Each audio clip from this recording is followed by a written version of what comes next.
അപ്പൊ നമ്മുടെ ചോദ്യം ഇതാണ്: 1-1-1899 മുതൽ 1-1-1899 മുതൽ 31-12-1900 വരെ ഈ 2 ദിവസങ്ങളും ഉൾപ്പെടെ എത്ര ദിവസങ്ങളുണ്ട് എന്നാണ് ചോദ്യം. ഓക്കെ, അപ്പൊ 1899 ജനുവരി 1 മുതൽ 1900 ഡിസംബർ 31 വരെ. 1899 ആദ്യത്തെ ദിവസം മുതൽ 1900 ലാസ്റ്റ് ദിവസം വരെ എന്ന് പറയുമ്പോൾ ഇതിലെ എല്ലാ ദിവസങ്ങളും ഉൾപ്പെടും, ഈ വർഷത്തിലെ എല്ലാ ദിവസങ്ങളും ഉൾപ്പെടും. ഒരു വർഷത്തിൽ നമുക്കറിയാം 365 ദിവസങ്ങളാണ് സാധാരണ ഉണ്ടാവുക. അപ്പൊ ഇത് രണ്ടും സാധാരണ വർഷങ്ങളാണെങ്കിൽ രണ്ടിലും 365 വരും. ടോട്ടൽ എത്ര ദിവസം വരും? 300, 600, 730 അങ്ങനെയാണ് സാധാരണ വരിക.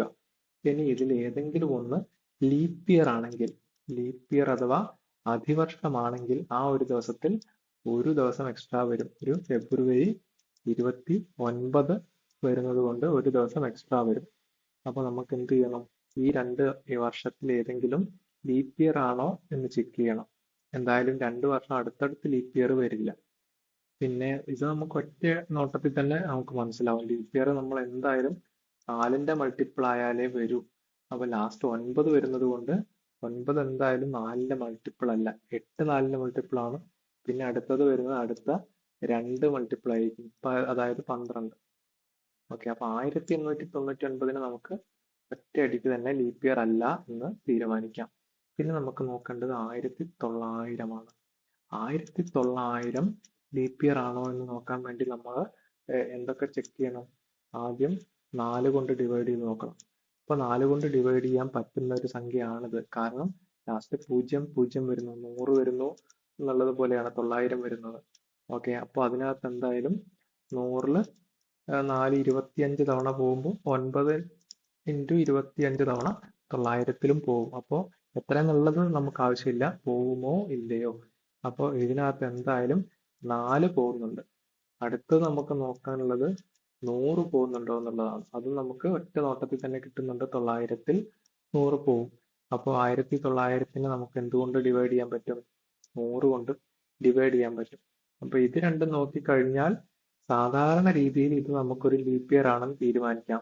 പക്ഷെ ഇവിടെ ഇത് 1900 ആണ്. 1900 എന്ന് പറഞ്ഞാൽ അതൊരു നൂറ്റാണ്ടാണ്, ഒരു സെഞ്ചുറിയാണ്. നമ്മൾ സാധാരണ 1904 1896 ഒക്കെ ആണെങ്കിൽ നമുക്ക് ഈ 2 സ്റ്റെപ്പ് കഴിഞ്ഞിട്ട് നമുക്കൊരു തീരുമാനത്തിലേക്ക് എത്താൻ പറ്റും. പക്ഷെ സെഞ്ചുറികളാവുന്ന സമയത്ത് നമുക്ക് എന്തുകൂടെ നോക്കണം? മൂന്നാമതൊരു കാര്യം കൂടെ നോക്കണം. 400 കൊണ്ട് ഡിവൈഡ് ചെയ്യാൻ പറ്റുന്നുണ്ടോ എന്ന് നോക്കണം.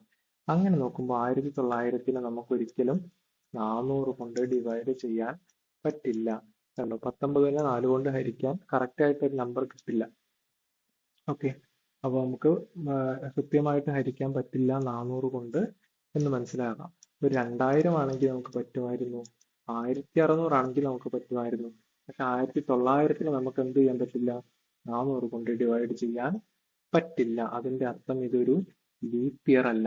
അപ്പൊ നമുക്ക് എന്ത് തന്നെ എടുത്താൽ മതി? നമ്മൾ ഓൾറെഡി എടുത്ത 365 + 365 730 തന്നെയാണ് നമ്മുടെ ഉത്തരം. അഥവാ ലീപ്പ് ഇയർ ആയിരുന്നെങ്കിൽ നമുക്കൊരു +1 കൂടെ എടുക്കേണ്ടി വന്നേനെ. പക്ഷെ ഇത് ലീപ്പ് ഇയർ അല്ലാത്തത് കൊണ്ട് ഓപ്ഷൻ സി 730 ആണ് ഉത്തരം.